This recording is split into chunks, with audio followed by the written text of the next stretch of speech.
How do we come to grips with the 2016 election? Arguably one of the biggest electoral college-driven upsets in political history. And the first U.S. election likely to have fallen victim to foreign intervention. It's something millions of Americans have been asking, even months after the shock of Election Day. Now, we're hearing from the woman at the heart of it all, Hillary Rodham Clinton. She's out with a new book titled simply, What Happened? On Thursday, I spoke with Secretary Clinton, not just about what happened, but about what we do now. Take a listen. Secretary Clinton, Hillary Rodham Clinton, and by the way, all my girlfriends love that you got that Rodham right in there prominently. Thank you very much for doing this. Oh, thank you, Joy. It's really exciting to be here talking to you about this. Thank you. Well, so I want to first of all congratulate you on the book. It is surprising, I think, in a lot of ways, because it's very personal. It's actually very emotional in points. It's very wonky. Was it cathartic to write it, or was it excruciating? It was both. It started out excruciating, and as I write in the book, it was really painful, coming off of a surprising, devastating loss to Donald Trump. So I really had to work at it every day, and sometimes I would work on part of a chapter or read research that I was compiling to make sure I was giving the accurate information, and I'd have to go lie down. It was so hard. Finally getting through it, it turned out to be cathartic. And I'm finding as I travel around the country, and I'll be across America, it's cathartic for a lot of people, which I feel really good about. Yeah, I mean, I think the thing you hear most often from people who voted for you is that this is the hardest thing that they've experienced. And even people who didn't vote and maybe then later wish they did. Has this been worse for you, the Trump era, than you expected it to be? It has been. I really had such deep doubts about his preparation, his temperament, his character, his experience. But he's been even worse than I thought he would be. I thought, and I tried in my concession speech to make clear, that we should all give him the space to be the president for every American. That's what we want from our presidents. Regardless of our partisan differences, we want to feel like the person in the Oval Office really cares about and is looking after everybody. And that just hasn't turned out to be the case, starting with the inauguration, which is how I opened the book, talking about how excruciating it was to go, and what a missed opportunity for him, because all he did was really reinforce the dark, divisive image of America that he'd been feeding to his supporters. Yeah. Throughout the book, one of the threads that runs through, there are a lot of threads that run through, but one of them is about sexism and misogyny. I feel like in the 2008 election, we sort of litigated the question of race, whether or not we could be post-racial. Have we as a country dealt with the question of whether sexism and misogyny is prominent in this society? No, we haven't. Obviously, we've made progress. My life has seen so much progress on behalf of knocking down institutional barriers and laws and other obstacles to women's progress. But I devote a whole chapter to what I call endemic sexism and misogyny, because it's very clear we have a lot of work to do. And it's not only in politics, it's obviously in business and the media and every other part of our society. But I think elevating it and making it visible and forcing a conversation about it is absolutely essential. And I tried to be as candid as I could, not only about what happened to me that I lived through, but what I see happening to women in politics, women who might someday run for president, women who are, struggling to be taken seriously in Silicon Valley or wherever we see these horrible efforts to turn the clock back on women. Yeah. When you heard or watched on television and heard people, those guttural chants of lock her up, when you saw some of the truly awful things that people were wearing on their bodies, I can remember being in Cleveland and seeing women putting buttons and T-shirts on that use the B word, the C word, about you. When you saw that, how did that make you feel? Well, it was deeply troubling on several levels, and I try to unpack this because, first of all, it's not pleasant to be called names and to be subjected to the kind of insults that come across the online media all the time, which we see when women express an opinion. So on a personal level, it was both distressing, but also somewhat problematic, because it's one thing for people individually to express those views, but for a candidate running for President of the United States to give permission to those views being put out into the public arena, in fact, to encourage it and carry it on, to make it a centerpiece of his convention, which should be a time of incredible excitement to have somebody nominated for president, and instead was dystopian and negative and very pointed against me. The second level is when I see women, and look, it's predominantly white women. Let's just be clear about that. I won women. I lost white women, although I got more white women's votes than President Obama did in 2012. So this is an ongoing challenge. But when I see women doing that, I think, why are they publicly disrespecting themselves? Why are they opening the door to have someone say that about them in their workplace, in a community setting? Do they not see the connection there? And I think that's one of the problems with sexism. We had such a public and still an ongoing movement to expand civil rights. And again, I'm proud of the progress, but we still have a lot of problems we have to confront, because electing Barack Obama did not end racism, as we know all too well.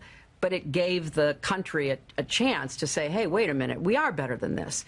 With sexism, it is still not viewed as the serious threat it is to women's aspirations, to the ability of young girls to imagine themselves doing all kinds of things.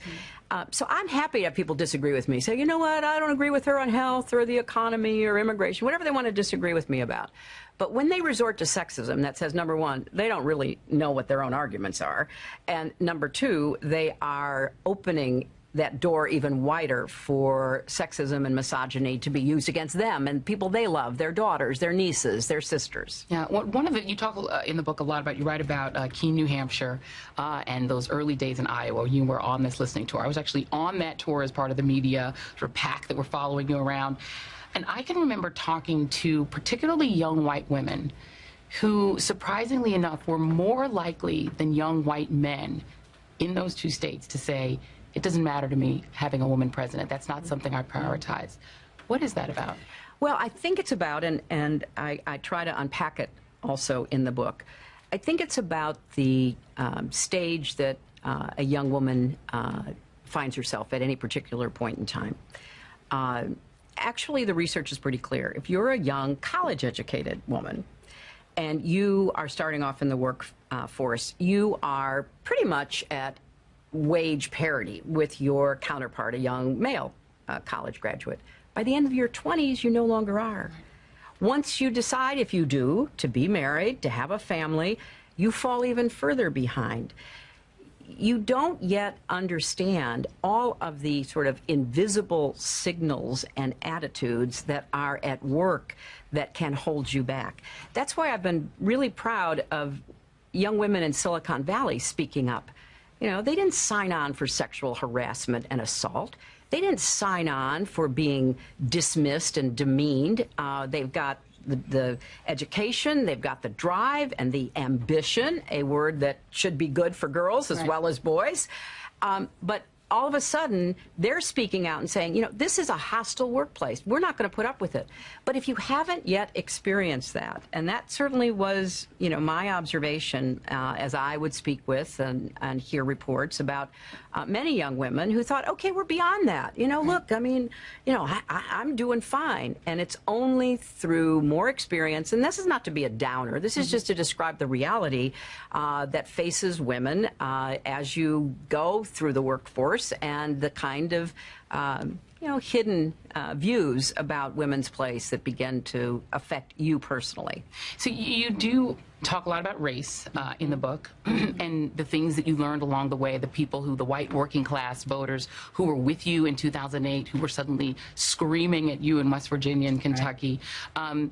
During the campaign, you talked very bluntly about race. When you were at the Schomburg Center, when you were at National Action Network, you said some things about white privilege, about Black Lives Matter, about police violence and its racial component that really had not typically been said in a campaign. Do you believe, looking back now, that forthrightness on race is what cost you those white working class voters? I think it was a combination of a lot of factors, but that was certainly part of the equation. I thought it was imperative to speak out because, I come from a long tradition of standing up against racism, sexism, trying to expand the circle of opportunity for everybody. And there were things going on in the country that were disturbing to me. And I also was struck by the research, which I mention in the book, that we had this very successful two-term Black American president. And I was honored to serve him. I was proud of the job he did. But starting in 2012, scholars who follow race attitudes began to see a backlash that was clearly, in part, a reaction to President Obama, someone who had conducted himself with such dignity, who had done an honorable and an excellent job. So I could see that there was beginning to be a turning. And I was very disturbed by that. And I thought, we need to bring it up. Don't pretend that you can hide it under the rug or in the corner. But it was something that most likely I paid a political price for. But as I write in the book about the mothers of the movement, women I came to know who had lost children to gun violence, either by gangs or random shooting or police actions, I was so in awe of their strength and their dignity and their faith. I wanted the rest of the country to sort of see that. Mm-hmm. You can't identify with what you don't know and you never see.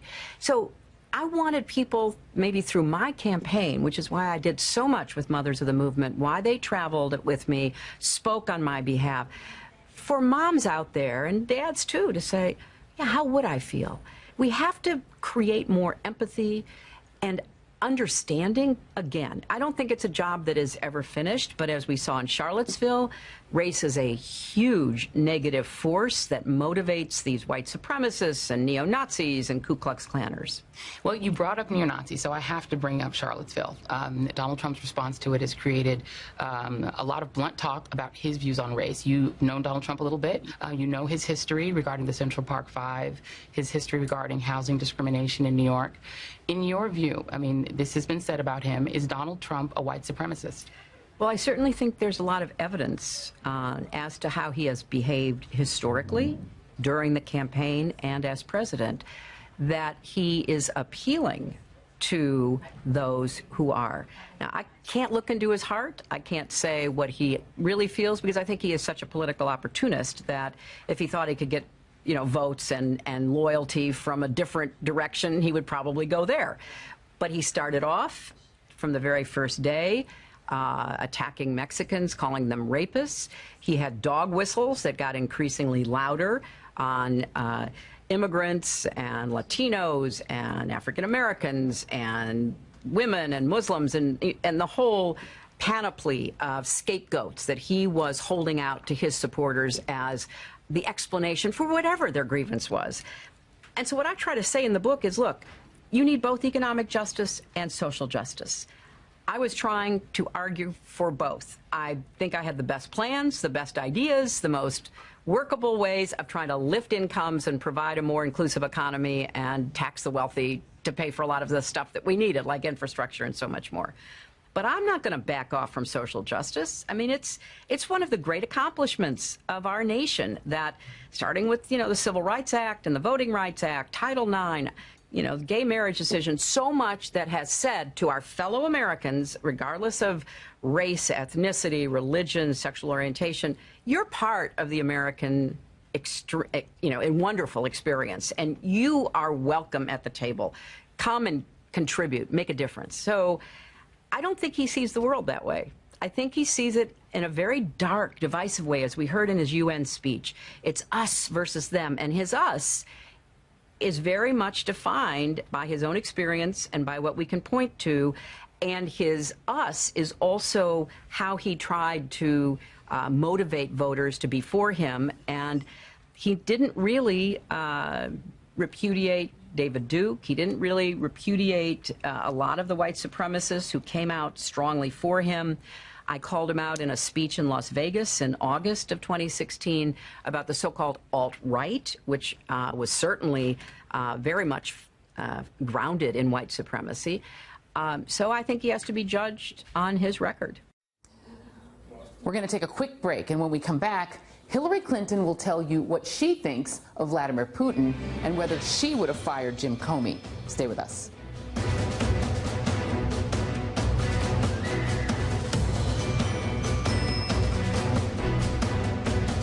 Hey there, I'm Chris Hayes from MSNBC. Thanks for watching MSNBC on YouTube. If you want to keep up to date with the videos we're putting out, you can click subscribe just below me or click over on this list to see lots of other great videos.